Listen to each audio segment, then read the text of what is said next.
is the window on mounting a realistic campaign for president, that it might close. I've concluded it has closed. I know from previous experience that there is no timetable for this process.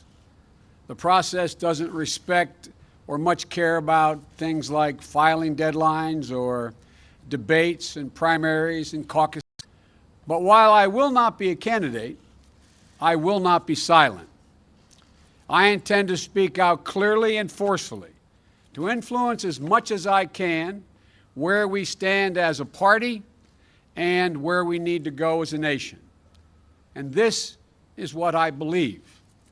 I believe that President Obama has led this nation from crisis to recovery, and we're now on the cusp of resurgence. I'm proud to have played a part in that. This party, our nation, will be making a tragic mistake if we walk away or attempt to undo the Obama legacy.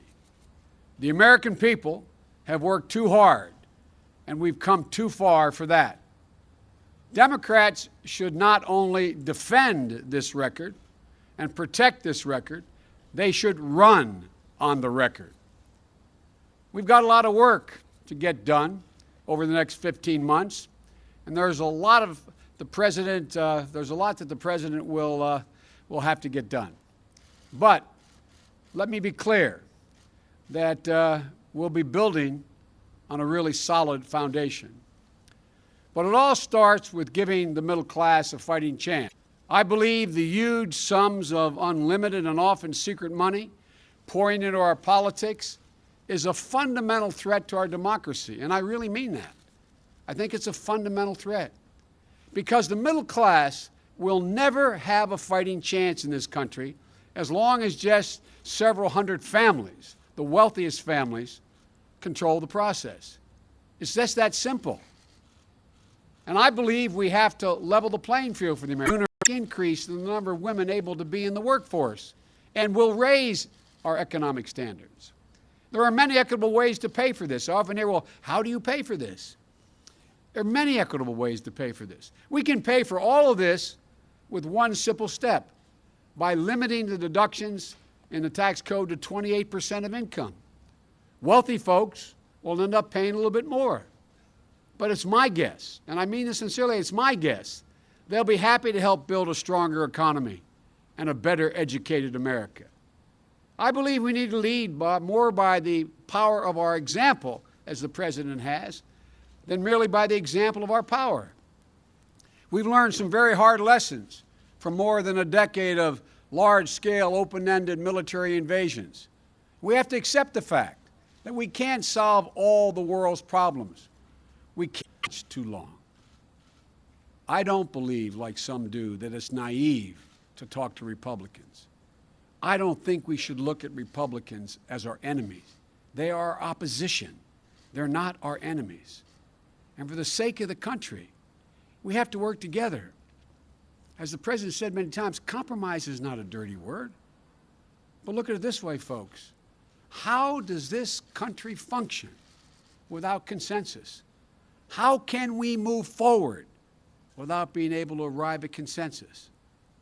4 more years of this kind of pitched battle may be more than this country can take.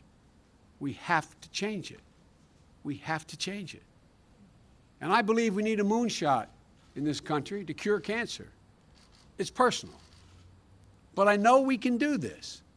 The President and I have already been working hard on increasing funding for research and development because there are so many breakthroughs just on the horizon in science and medicine. The things that are just about to happen.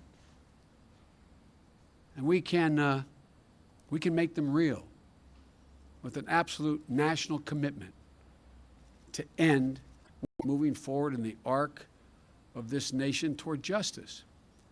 The rights of the LGBT community, immigration reform, equal pay for women and protecting their safety from violence, rooting out institutional racism.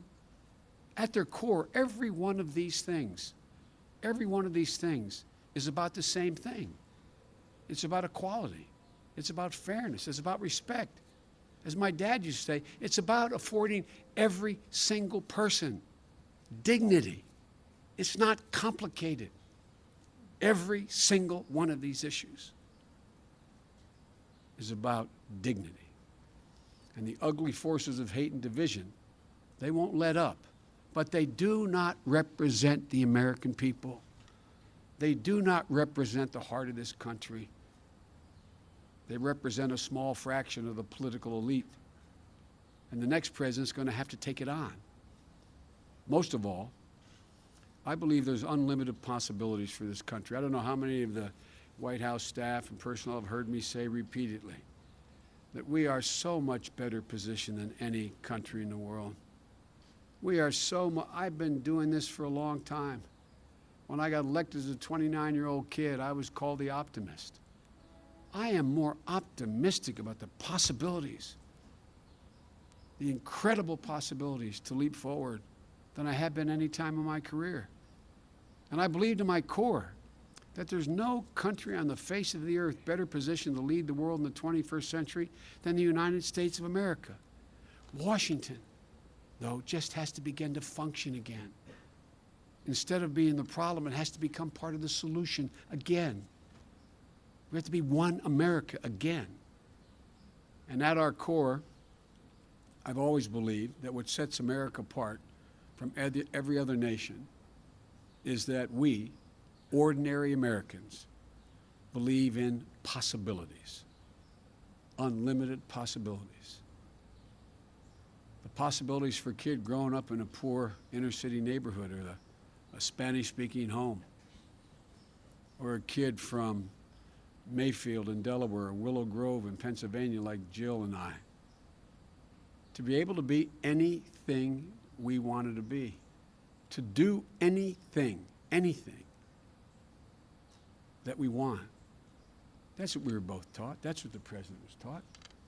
It was real. That's what I grew up believing. And you know, it's always been true in this country. And if we ever lose that, we've lost something very special. We'll have lost the very soul of this country.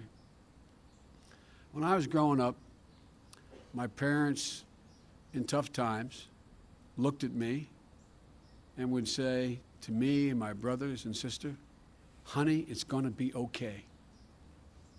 And they meant it. They meant it. It was going to be okay. But some of you who cover me, I say, go back to your old neighborhoods. Talk to your contemporaries who aren't as successful as you've been. There are too many people in America today, too many parents who don't believe they can look their kid in the eye and say with certitude, "Honey, it's going to be okay." That's what we need to change. It's not complicated. That will be the true measure of our success. And we'll not have met it until every parent out there can look at their kid in tough times and say, "Honey, it's going to be okay," and mean it. That's our responsibility. And I believe it's totally within our power. The nation has done it before in difficult times. I've had the very great good fortune and privilege of being in public service most of my adult life, since I've been 25 years old. And through personal triumphs and tragedies, my entire family, my son Bo, my son Hunter, my daughter Ashley, Jill, our whole family. And this sounds corny, but we found purpose in public life. We found purpose in public life. So we intend, the whole family, not just me, we intend to spend the next 15 months fighting for what we've always cared about, what my family's always cared about, with every ounce of our being, and working alongside the President and members of Congress and our future nominee.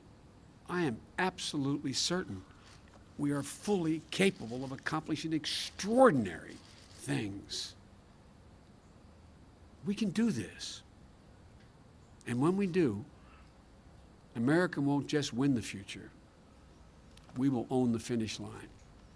Thank you for all being so gracious to Jill and me for the last 6 or 8 months, and for our whole career for that matter. But I'm telling you, we can do so much more. And I'm looking forward to continuing to work with this man to get it done. Thank you, brother. Thank you all very much.